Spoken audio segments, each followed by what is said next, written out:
Hello everyone, welcome back to our channel. So இந்த சீரீஸில் பார்த்தீங்கன்னா என்டிஏ கண்டக்ட் பண்ண நீட் எக்ஸாமோட பிஒய்க்யூஸ் நம்ம பார்க்க போகிறோம். அந்த இதில் இன்றைக்கி நம்ம பார்க்குற லெசனோட பேர் பார்த்தீங்கன்னா தெர்மல் ப்ராப்பர்ட்டிஸ் ஆஃப் மேட்டர். ஓகேவா, வாங்க கொஸ்டின்ஸை பார்க்கலாம். The unit of thermal conductivity, thermal கண்டக்டிவிட்டியோட யூனிட் என்ன? ஃபர்ஸ்ட் ஆஃப் ஆல் நம்மளுக்கு ஃபார்முலா தெரியணும். ஹீட், சரியா? இந்த ஹீட் வந்து ஹச்சுனா உடனே இது நினச்சிடாத, வெயிட் பண்ணு, கியூன்னு கூட எழுதிப்போம். Q is equal to KA by L times delta T. இது என்ன அப்படின்னு பார்த்தீங்கன்னா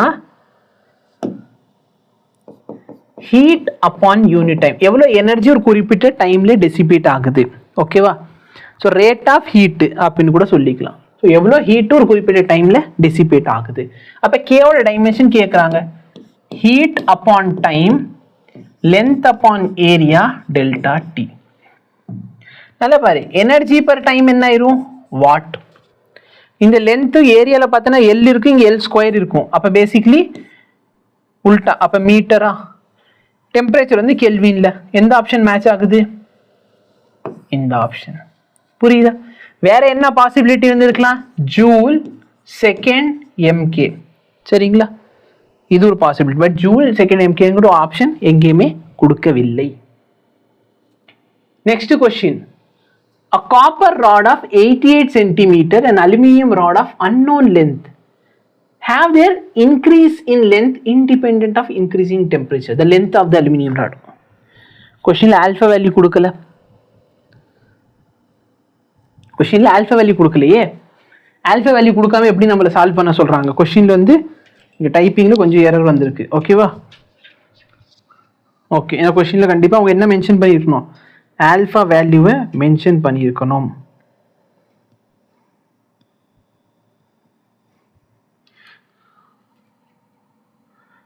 alpha of copper 1.7 into 10 power minus 5. Alpha of aluminium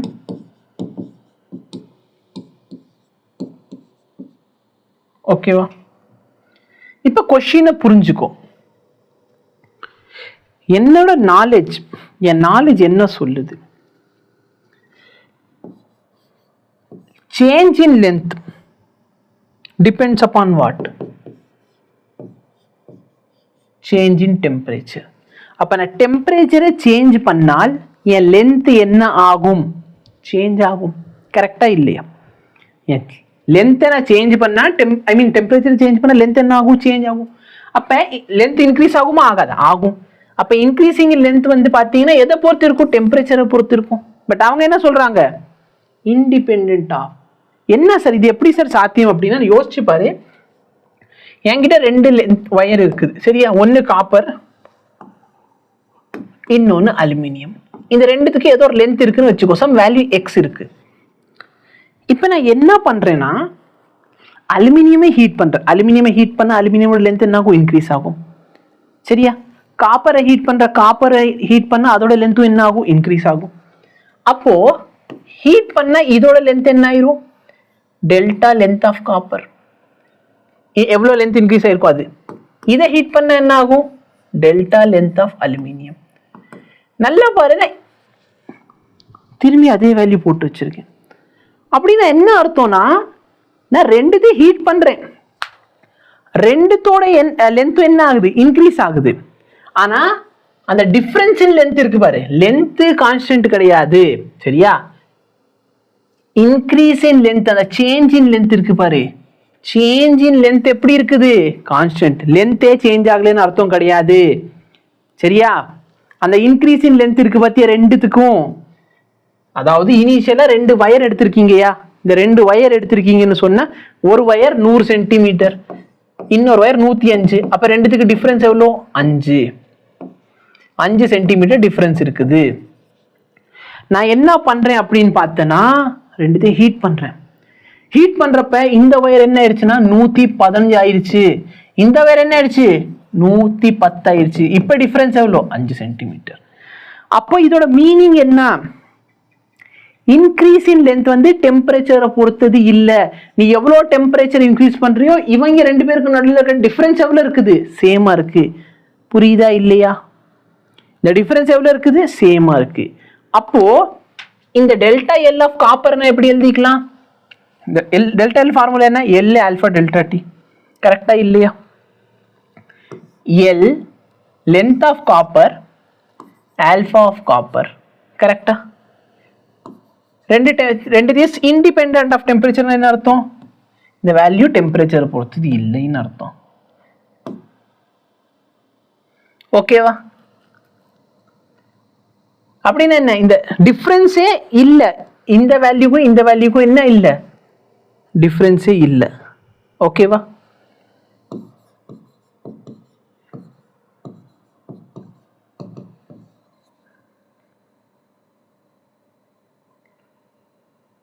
என்ன பண்ணி வச்சிருக்கேன்னு புரியுதா? முன்னாடி இவங்க லென்த் எவ்வளவு டிஃபரன்ஸ் இருந்துச்சோ இப்பயும் அவங்க லென்த்ல அதே டிஃபரன்ஸ் தான் இருக்குது. இதுதான் இதோட மீனிங். அப்ப இது சேம். அதான் என்னது? இண்டிபெண்டன்ட் ஆஃப் டெம்பரேச்சர்னு அர்த்தம். அப்ப நான் இது எப்படி எழுதலாமா?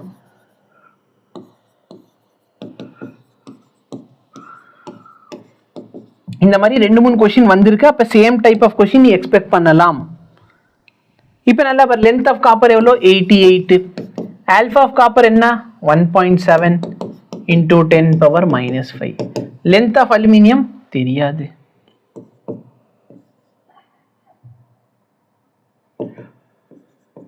ஆல்பா ஆஃப் அலுமினியம் என்ன? 2.2 into 10 power minus 5. நல்லா பாரு, இந்த 10 power minus 5 இந்த 10 power minus 5 இந்த புள்ளி இதோட போயிருச்சு. 22 1 time, 22 4 times. 4 into இது 68 சென்டிமீட்டர். புரியுதா?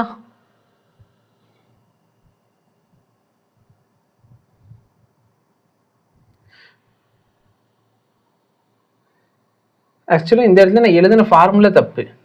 யாராச்சும் என்கிட்ட சொன்னீங்களா?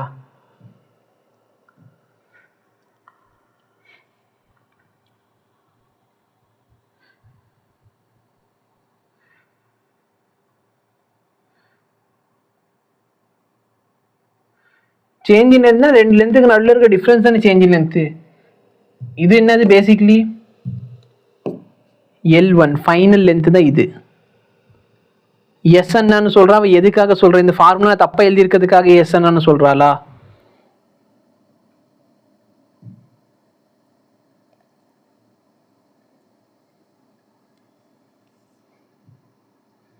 சேஞ்ச் இன் லென்த் ஃபார்முலா என்ன?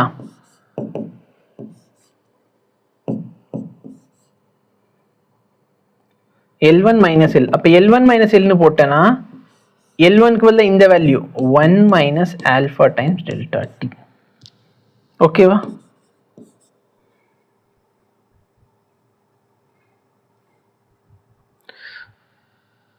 ஸோ அது போட்டு நீ ஃபுல்லாக மேத்தமெட்டிக்ஸை வச்சு கொண்டு வந்தனா அது 0 ஆயிரும். சரியா?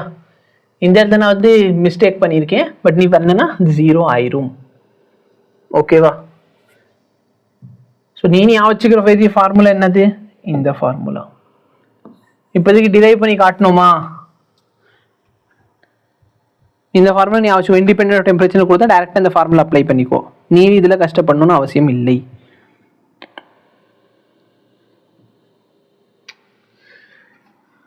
நல்லா பாரு, லென்த் ஆஃப் காப்பர் இனிஷியலாக லென்த் ஆஃப் காப்பர் ஏதோ ஒரு வேல்யூ இருக்கு. டெம்பரேச்சர் இன்க்ரீஸ் பண்ணா அதோட காப்பரோட லென்த் என்ன ஆகும்?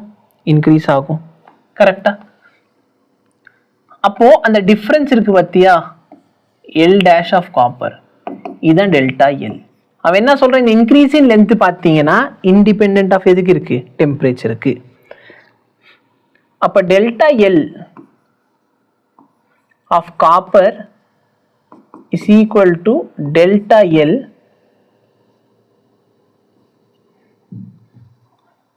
இது என்ன புதுசா வருது?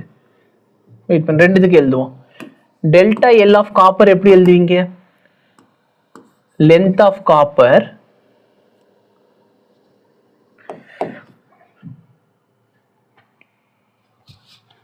L1 வந்து ஆல்ஃபா, இது இன்க்ரீஸ் ஆனது. அப்ப ஃபைனல் இந்த வேல்யூ மைனஸ் இந்த வேல்யூ. ஏன்னா என்னடா இன்னைக்கு நான் என்ன தப்பு பண்ணாலும் நீங்க சொல்லவே கூடாதுன்னு இருக்கீங்களா? கரெக்டா? இதானே வரும் 1 மைனஸ் வருமா, இதுலேருந்து இது வருமா? சேஞ்ச் இன் லென்த் வேணும். அப்போ இது கண்டிப்பாக எல்லாம் கேட் ஆகுது. அப்போ ஃபைனல் லென்த்து பெருசாக இருக்கணும். அப்போ ஃபைனல் லென்த்லேருந்து இனிஷியல் லென்த்து சப்ராக்ட் பண்ணணும். Final length minus initial length.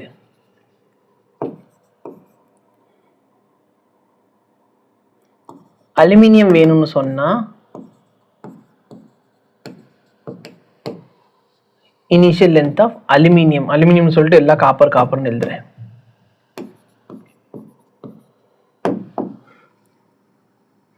இப்போ length of copper minus length of aluminium எவ்வளவு வந்துச்சு?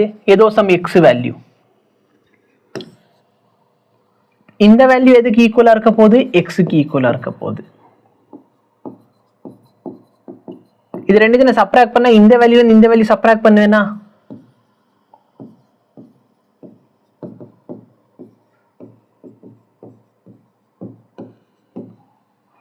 மைனஸ் போட்டு இந்த வேல்யூ இந்த வேல்யூ நான் சப்ராக்ட் பண்றேன்.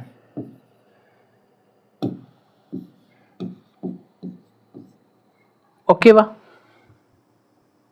ஃபார்முலா எனக்கு மறந்து போய் நான் நல்லா குழப்பிக்கிட்டு இருக்கேன். ஆக்சுவலி இது ஃப்ரண்ட்ல வரும், சரியா? அப்பதான் இந்த எக்ஸ் அந்த எக்ஸ் கேன்சல் ஆகும். அப்ப இந்த மொத்த வேல்யூக்கு மைனஸ் வரும், இந்த வேல்யூக்கு பிளஸ் வரும். இப்ப இந்த டிஃபரன்ஸ் எவ்வளோ? சம் எக்ஸ் ஸ்டார்டிங்ல எடுத்திருக்கோம். இந்த வேல்யூட டிஃபரன்ஸ் எவ்வளோ ஆயிரும்? சம் எக்ஸ் ஆயிரும். அப்ப minus L see you alpha see you delta D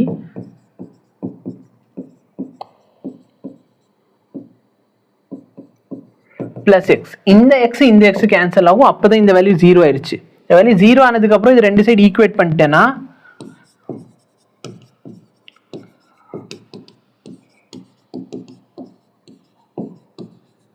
இந்த டெல்டா டி கேன்சல். ஸோ இதான் நான் கொடுத்த இந்த ஃபார்முலா, சரியா? நீட்டை பொறுத்திருக்க வரைக்கும் நீ இவ்வளோ கஷ்டப்படணும்னு அவசியம் இல்லை. நீ தேவையானது என்ன?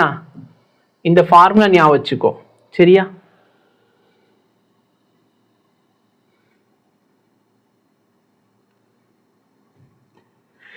ஆக்சுவலா இப்படி எழுத மாட்டோம், இப்படிதானே இந்த ஃபார்முலா எழுதுவோம். ஆனா ஏன் அப்படி எழுதுறோம்?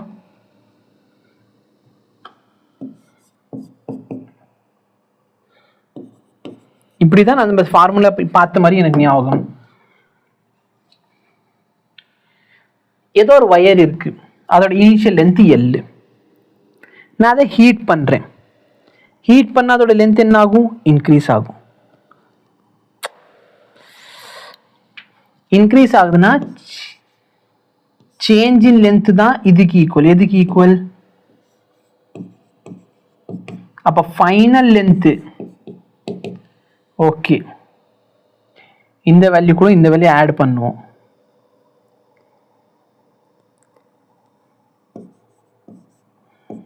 Initial length plus change in length. அப்ப சேஞ்ச் இன் லென்த் வேணும்னு சொன்னா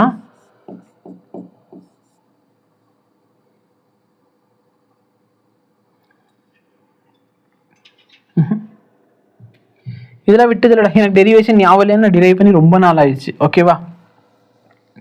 ஏதோ அந்த இடத்துல ஒரு பிளஸோ மைனஸ் வச்சு நான் லூஸ் தனமோ குழப்பி வச்சுக்கிட்டு இருக்கேன். நீ அதெல்லாம் கண்டுக்காத, சரியா? டெய்ஸி நீங்க ஞாபகம் வச்சுக்க வேண்டியது இந்த ஒரு ஃபார்முலா. இந்த பாக்ஸ்ல இருக்கு பாத்தீங்களா? இந்த ஒரு ஃபார்முலா ஞாபகம் வச்சுக்கோ. இதுக்கு தவிர நான் இப்ப பண்ண எந்த குழப்பங்களும் உங்களுக்கு வேண்டாம். ஓகே? இந்த மட்டும் ஞாபகம் வச்சுக்கோங்க. இண்டிபெண்டன்ட் டெம்பரேச்சர்னு கொடுத்தாங்கன்னா இந்த ஃபார்முலா ஞாபகம் வச்சுக்கோங்க. இதை வச்சு டைரக்டா சால்வ் பண்ணுங்க. ஏன்னா இதுக்கு மேல பண்ணது ஃபுல்லா டெரிவேஷன் தான். உனக்கு இங்கே தான் கொஸ்டின், இதுதான் solution. an object kept in large room. இது என்னதுயா? Newton's law of cooling. deleted. Actually இது நல்ல இம்பார்ட்டன்ட் டாபிக், delete பண்ணிட்டாங்க.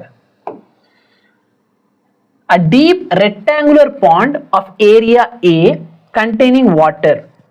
அதோட ஸ்பெசிஃபிக் கெப்பாசிட்டி டென்சிட்டில கொடுத்துருக்காங்க. is located in a region where the outside air temperature in a steady state is இவ்வளவு. thickness of the frozen ice layer at a certain instant is x. x அளவுக்கு ice வந்து freeze ஆகிருக்குது. ஓகேவா? the thermal conductivity of the ice வந்து k-வா இருந்தால் specific latent heat of the fusion வந்து L-ஆ இருந்தா rate of increase of thickness of the ice layer at a constant. Okay. நல்லா பாரு, இந்த Q rate of heat கரெக்டா இல்லையா? amount of heat per unit time. இதோட ஃபார்முலா நான் எப்படி எழுதலாம்? K A delta T divided by length L. Question கொஞ்சம் புரிஞ்சுக்கோ. K வந்து என்னது? கண்டக்டிவிட்டி. A வந்து ஏரியா ஆஃப் பாண்ட்.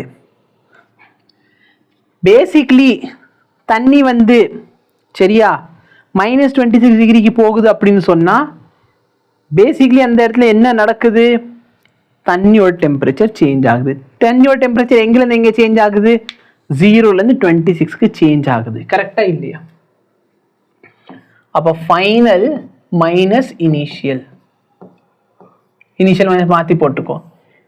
எவ்வளோ லென்த்தில் இருக்குது? எந்த இடத்துல? எக்ஸ் திக்னஸ்ல அந்த இடத்துல ஐஸ் கட்டி ஆல்ரெடி இருக்கு. எக்ஸ் திக்னஸ்ல ஆல்ரெடி ஐஸ் கட்டி என்ன இருக்குது? இருக்குது. ஓகேவா?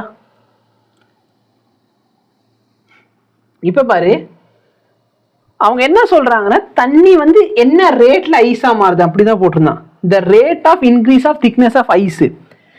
கீழே தண்ணி இருக்கு, அந்த தண்ணி என்னவோ மாறணும்? ஐஸாக மாறணும். தண்ணி என்னவோ மாறணும்? ஐஸாக மாறணும். அப்போ நான் கொடுக்குற எனர்ஜியில என்ன ஆகணும்? m times L. கரெக்டா இல்லையா? நான் கொடுக்குற எனர்ஜி வந்து m டைம்ஸ் எல் ஆயிடுச்சுன்னா அது என்ன ஆகுது? எதுல இருந்து எது கன்வெர்ட் ஆகுது? Latent heat of fusion. கரெக்டா இல்லையா? இப்போ இந்த m இன் டர்ம்ஸ் ஆஃப் mல கொடுக்காம டென்சிட்டி இன்டூ வால்யூம் கொடுக்குறான். டென்சிட்டினா ரோன்னு எழுதலாம், வால்யூம்னா ஏரியா இன்டூ திக்னஸ்னு எழுதலாம். ஏன்னா இப்பதான் திக்னஸ் சேஞ்ச் ஆகுது.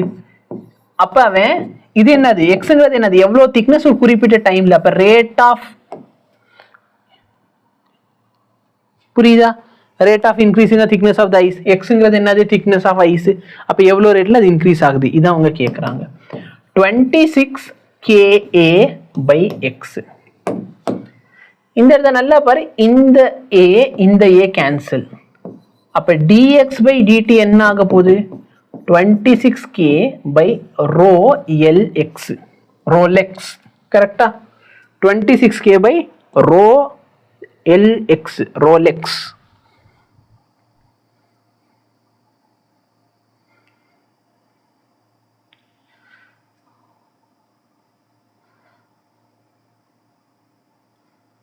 ஸோ நான் பார்க்குறேன் டைமென்ஷன் நம்பரில் ஏதாச்சும் சொல்ல முடியுமா அப்படின்னு பார்க்குறேன்.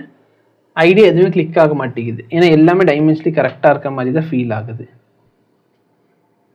ரோ இன்டூ எக்ஸ் ஸ்கொயரோட டைமென்ஷன் என்ன வரும்? Mass L square L power -1 T power -2. இந்த இடத்துல இது டைமென்ஷனலி கரெக்டானு செக் பண்ணு. இந்த இடத்துல டைமென்ஷனலி டவுட் வருது. Rho x square, rho x square dimension என்ன? m L square L power -3. கரெக்டா?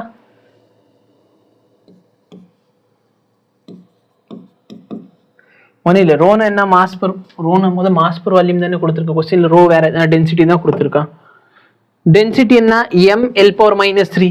எக்ஸ் ஸ்கொயர் என்னது? திக்னஸ். அப்போ L ஸ்கொயர். அப்போ அது பண்ண இது வருது. அதே வந்து எல் சொல்றான், எல் கூட சப்ராக்ட் பண்ண சொல்றான். எல் என்னது? m இன்டூ எல் வந்து எனர்ஜியா. அப்ப எல் என்ன ஆயிரும்? Energy by m. m L square T power -2 by m. இந்த m இந்த m கேன்சல். அப்ப நல்லா பாரு, இது டைமென்ஷன்லயே மேட்ச் ஆகல. டைமென்ஷன் சேம் இல்லாத ரெண்டு குவான்டிட்டி ஆடோ சப்ராக்டோ பண்ண முடியாது. கரெக்டா இல்லையா? இதுல r என்ன? மிச்சம் ரெண்டு ஆப்ஷன்ல R யூஸ் பண்ணியிருக்க. அந்த R என்ன?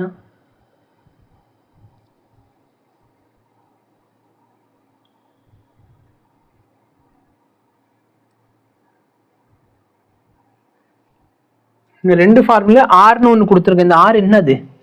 A deep rectangular pond of surface area A containing water density rho, specific capacity S is located in a region where outside the air temperature is a steady value. Thickness of the frozen lake, okay, x. Taking the thermal conductivity as K and specific latent L, the rate of increase in the thickness. இந்த ஆர்ங்கிறது என்னன்னே தெரியல. R வந்து லென்த்தா இல்லை அது என்னது அப்படிங்கிறது எனக்கு தெரியல. சரியா? ஒருவேளை லென்த்தாக இருந்தால் டைமென்ஷனி கரெக்ட், ஒருவேளை லென்த் இல்லைன்னா டைமென்ஷனி வேல்யூ தப்பாயிரும். ஓகேவா?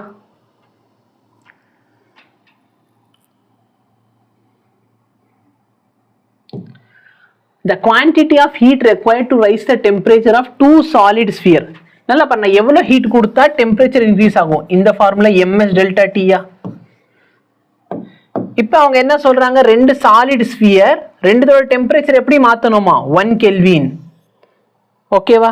அப்போ இந்த வேல்யூ சேம், இந்த வேல்யூ சேம். அப்போ ஹீட் 1 பை ஹீட் 2 கேட்குறான். m1 by m2. மாஸ் கொடுக்கல, மாஸ் எப்படி எழுதலாம்? டென்சிட்டி இன்டூ வால்யூம்னு எழுதலாம். டென்சிட்டி நல்லா வர ரெண்டுமே காப்பர், அப்போ டென்சிட்டி கேன்சல்.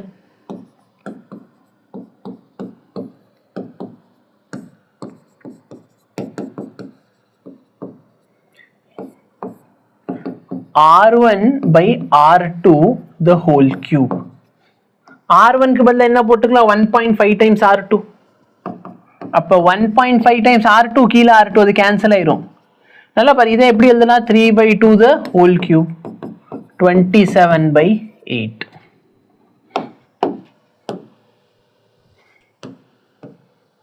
புரியுதா? Very good Jyothika. A cup of coffee, Newton's law of cooling. Delete ஆயிடுச்சு. இப்போ நியூட்டன்ஸ் ஆஃப் கூலிங் டெலீட்டட் தானே. நான் பாட்டுக்கு இல்லைன்னா அந்த இதில் இருக்கேனா, நான் பாட்டுக்கு டை இல்லாமல் ஓகே அது டெலீட் ஆயிடுச்சு. ஒருத்தர் ஆக்சுவலி ஒரு கொஸ்டின் கேட்டிருந்தாரு.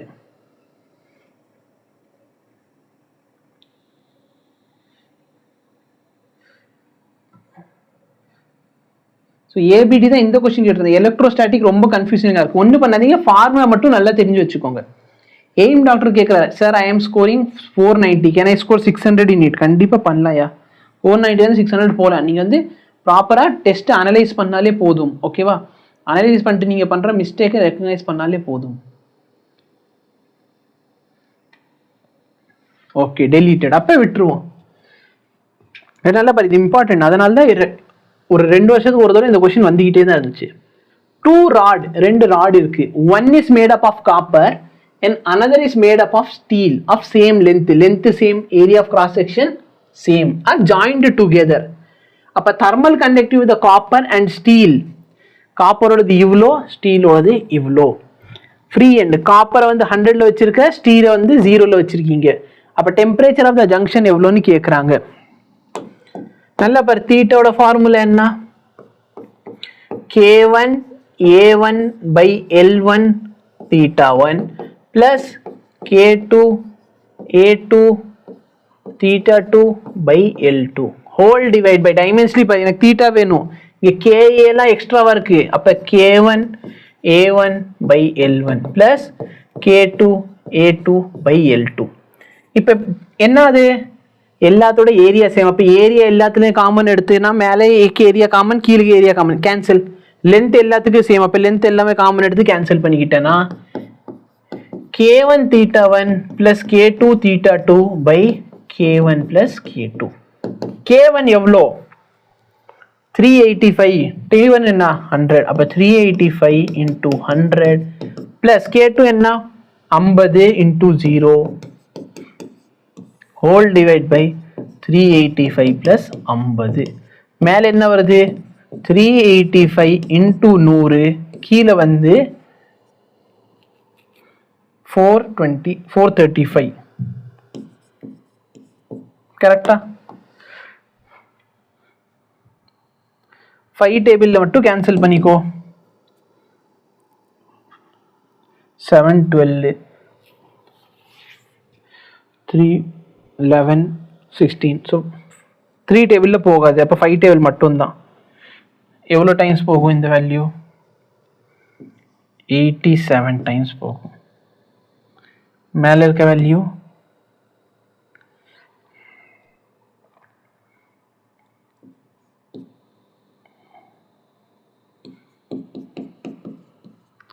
கரெக்டா? K1 plus K2 by 2 எப்போ தம்பி யூஸ் பண்ணோம்?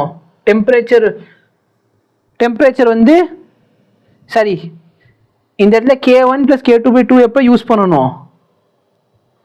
k1 + k2/2 டைமென்ஷனலி தப்பு, யோசிக்க வேணாமையா? ஏன்னா தீட்டா கான்ஸ்டன்டா இருக்கணும். நான் தான் சொல்ல வந்தேன் k1 + k2/2 எப்போ யூஸ் பண்ணணும்? தீட்டா ரெண்டுத்துக்கு ஈக்குவலா இருக்கணும். பட் தீட்டா தான் கண்டுபிடிக்கிற, தீட்டா எப்படி ஈக்குவலா இருக்கும்? k1 + k2/2 வந்து டைமென்ஷனலி தப்பு, அதை எப்படி யூஸ் பண்ணல? θ1 + θ2/2 யூஸ் பண்ணலாம் எப்போ? k1 k2 ஈக்குவலா இருக்கிறப்ப.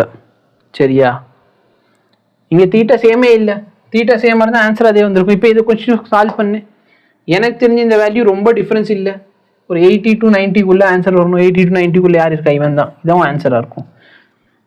நம்ப மாட்டீங்க, எடு மாமா ஆயுதம். இதான் நம்ம ஆயுதம் மாமா.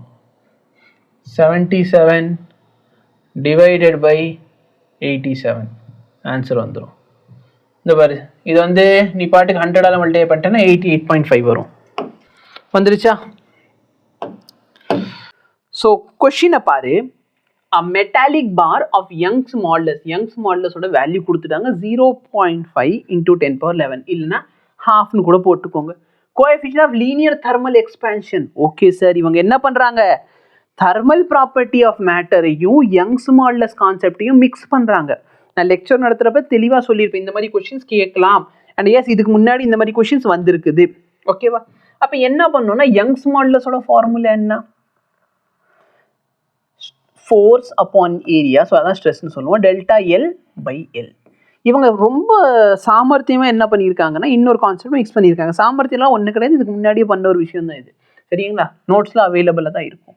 ΔL change in length due to thermal expansion. நான் லென்த்தில் ஹீட் கொடுக்குற ஒரு ஒயர் லென்த் உள்ள லென்த் உள்ள ஒயரை ஹீட் பண்ணுறப்ப என்ன ஆகும்? அதோட லென்த் இன்க்ரீஸ் ஆகும். L α ΔT. அப்போ ΔL/L என்ன ஆகும் சார்? Alpha times ΔT. இந்த ΔL/Lக்கு இன்னொரு பேரே இருக்குது, இது பேர் தெர்மல் ஸ்ட்ரெயின் சொல்லுவோம். Basically change in length by original length வந்து ஸ்ட்ரெயின் சொல்லுவோம். பட் இங்கே எதனால சார் சேஞ்ச் ஆயிருக்குது? லாங்கிடியூட்னலா? எதனால இது சேஞ்ச் ஆயிருக்குது? இது தெர்மல் ஹீட்னால சேஞ்ச் ஆயிருக்கனால இது பேர் தெர்மல் ஸ்ட்ரெயின் அப்படின்னு சொல்லுவோம். அப்போ இங்க ஃபோர்ஸ் கேட்குறான் கொஸ்டின்ல நம்மள்ட்ட. Force is equal to Young's modulus area ΔL/L. இப்போ ΔL/Lக்கு பதிலாக ஆல்ஃபா ΔT போட்டுக்கலாம். சரிங்களா? ஸோ யங்ஸ் மாடுலஸ் டைரக்டாக ஃபார்முலா பேஸ்டு கொஸ்டின், கான்செப்ட் தெரிஞ்சால் ஈஸியாக சால்வ் பண்ணலாம். யங்ஸ் மாடுலஸ் என்ன? நான் ஹாஃப்னு எழுதிக்கிறேன்ப்பா, 0.5 ஹாஃப்னு எழுதிக்கிறேன். 10^11. ஏரியா எவ்வளோ கொடுத்துருக்காங்க? 10^-3. ஆல்ஃபா என்ன sir? Alpha value. Change in temperature, எவ்வளோ டெம்பரேச்சர் சேஞ்ச் ஆகணும்? 0லேருந்து 100 போகணும் சார். ஸோ 0லேருந்து 100னா சேஞ்ச் இன் டெம்பரேச்சர் 100. சார் நீங்கள் டிகிரி செல்சியஸில் பார்த்துட்டீங்க சார், நீங்கள் கெல்வினில் தானே சப்ஸ்டியூட் பண்ணியிருக்கணும். சேஞ்ச் இன் டெம்பரேச்சர் டிகிரி செல்சியஸ்லேயும் கெல்வின்லேயும் ஈக்குவலாக தான் இருக்கும். சரிங்களா? ஸோ டிகிரி செல்சியஸ் 100னா கெல்வின்லேயும் 100 தான் வரும். இப்போ ஆன்சர் பாரு, எல்லா ஆப்ஷனும் 10^3 இருக்குது. அப்போ எனக்கு ஆப்வியஸ்லி என்ன தெரியுது? எனக்கு ஃபைனல் ஆன்சரில் 10^3 அப்படியே வச்சுக்கணும் அப்படின்னு தெரியுது. அதானே பார்த்தேன்னா சேர்த்துட்டு என்னடா எக்ஸ்பேன்ஷன்லாம் இவ்வளோ நடக்காது. சரிங்களா? நம்ம டெம்பரேச்சர் 1 டிகிரி செல்சியஸ் டெம்பரேச்சர் மாத்திரப்ப நம்ம ஸ்டீலோட எக்ஸ்பேன்ஷன் வந்து ரொம்ப நெக்லிஜிபிளாக தான் இருக்கும். 10^5 என்ன சார்? 1 டிகிரி செல்சியஸ் மாறணும், லென்த் வந்து 10^5 மீட்டர் மாறிடணும். அது பாசிபிள் கிடையாது. சரியா? ஸோ அதான் யோசிச்சு என்னடா என்னமோ வேல்யூ ரொம்ப அதிகமாக போகுது. ஸோ இங்கே நான் தப்பாக நோட் பண்ணிட்டேன். ஓகே, இப்போ இது என்ன ஆயிரும் சார்? 10^8 ஆயிரும். கரெக்டாக இல்லையா? 10^-8 ஆகும் ஆப்வியஸ்லி. ஸோ 11லேருந்து 8 போயிடுச்சுன்னா 10^3 இருக்குமா? ஸோ 1/2 × 10^3. இந்த 10^3 எல்லா ஆப்ஷனில் இருக்குது. மிச்சம் இருக்கிறது இந்த 100. 100 × 1 வந்து 100 ஆயிரும். 1 × 100 100. புரியுதா இல்லையா? இந்த 100ஐயும் 1ஐயும் மல்டிப்ளை 100/2 போட்டேன்ப்பா. இது எல்லாத்தையும் சிம்பிளிஃபை பண்ணி இது போட்டேன். அப்போ இதோட ஆன்சர் என்ன ஆகுது? 50 × 10^3 நியூட்டன். ஏன்னா ஃபோர்ஸ் தானே கேட்குறான். Okay, house made of concrete roof overlaid with foam. So ஹவுஸில் கான்க்ரீட் ரூஃப் இருக்குது, அதுக்கு மேலே என்ன வச்சுருக்காங்க? ஃபோம் வச்சுருக்காங்க. Keeps the room hotter. தப்பு சார். யோசிச்சு பாருங்க, நீங்கள் வந்து பேசிக்லி வீட்டுக்கு மேலே ஒரு ஃபோம் ஷீட் மாதிரி வைக்கிறீங்க. எதுக்காக வைப்பீங்க? சம்மரில் வீட்டை இன்னும் ஹாட் பண்ணணும், வின்டரில் வீட்டை இன்னும் கூல் பண்ணணும் கிடையாது. பேசிக்லி இது வந்து இன்சுலேஷனுக்காக.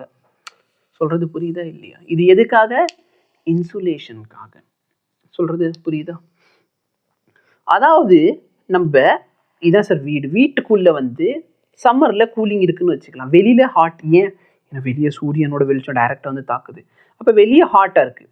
இப்போ இந்த இடத்துல லேயர் இல்லைன்னு சொன்னால் ஒரே ஒரு லேயர் ரூஃப் மட்டும் இருக்குன்னு வச்சுக்கோ. ஏன் ரூஃப் மட்டும் இருக்குன்னா சன்லைட் வந்து பட்டு இதை கொஞ்சம் ஹீட் பண்ணிவிட்டு அடுத்து உள்ளே வந்துடும். கரெக்டாக இல்லையா? இப்போ நம்ம என்ன பண்ணுறோம்னா ஒரு ஃபோம் மாதிரி கொடுத்துட்டோம்னு சொன்னால் சன்லைட் பட்டு இங்கே இருக்க ஏர் மாலிக்யூல்ஸ் எல்லாத்தையும் ஹீட் பண்ணணும். அதுக்கப்புறம் என்ன இருக்குது? கீழே ஃபோம் இருக்குது. ஃபோம்லேயே நிறைய இருக்கும். என்ன இருக்கும் சார்? ஏர் மாலிக்யூல்ஸ் இருக்கும். அப்போ அதை தாண்டி உள்ளே வர்றது கொஞ்சம் கஷ்டம். சொல்ல லாஜிக் புரியுதா இல்லையா? அப்போது பேசிக்லி பார்த்தீங்கன்னா இந்த மாதிரி நம்ம பண்ணுறதுக்கு மெயின் ரீசன் வந்து சம்மர் டைமில் வீட்டை கூலிங்காக வைக்கணும். ஏன்னா உள்ளே வந்து கூலிங் இருக்குது, வெளியே ரொம்ப ஹீட் அதிகம், உள்ளே என்ன இருக்குது? கூலிங் இருக்குது. ஓகேவா? இதே மாதிரி வின்டர் டைமில் பார்த்தீங்கன்னா ரூமை கம்பேர் பண்ணுறப்ப வெளியே ரொம்ப கூலிங் அதிகம். அப்போ வெளியில் இருக்க கூலிங் உள்ளே வந்து தாக்கிடக்கூடாது. அதனால் என்ன பண்ணணும்? ரூமை ஹாட் பண்ணி வைக்கும். எப்போ? வின்டரில். சரிங்களா? அப்போ இந்த இன்சுலேஷனுக்கு ரெண்டுமே நல்ல வழி தான். சம்மரில் கூலிங்காகவும் வைக்கும், வின்டரில் ஹாட் பண்ணும். பட் இவங்க தப்பாக கொடுத்துட்டா. வின்டரில் ஹாட், சம்மரில் ஹாட் பண்ணுன்னு சொல்லியிருக்காங்க. அது தப்பு. ஸோ அசர்ஷன் தப்பு. அசர்ஷன் தப்புன்னா ஆப்வியஸ்லி அசர்ஷன் ஃபால்ஸ்னா இந்த ஒரு ஆன்சர். ரீசன் பார், layer of foam insulation prohibit heat transfer. ஆமாம் சார், நிறைய ஏர் வந்து இருக்கும். ஏர் இருக்கிறதுனால என்ன ஆகும்? ஹீட் வந்து உள்ளே ட்ரான்ஸ்ஃபர் ஆகும். நீங்கள் இது பார்த்துருக்கீங்களாப்பா? நிறையா பேர் சரிங்களா, இந்த சர்பத் கடைக்கெல்லாம் போனீங்கன்னா ஐஸ் கட்டி எல்லாத்தையும் ஒரு தர்மோகோல் பாக்ஸில் வச்சுருப்பாங்க.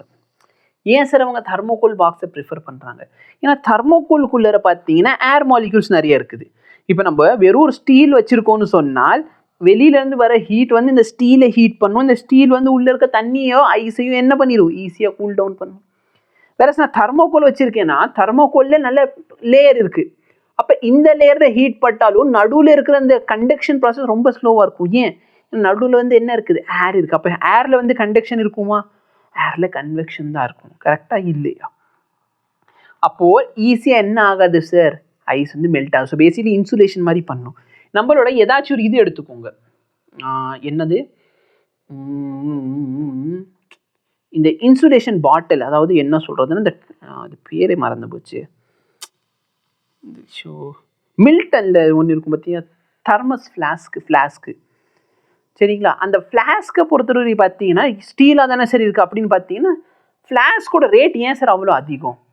நார்மலாக நீ கடையில் போய் ஸ்டீல் பாட்டில் வாங்கலாம்.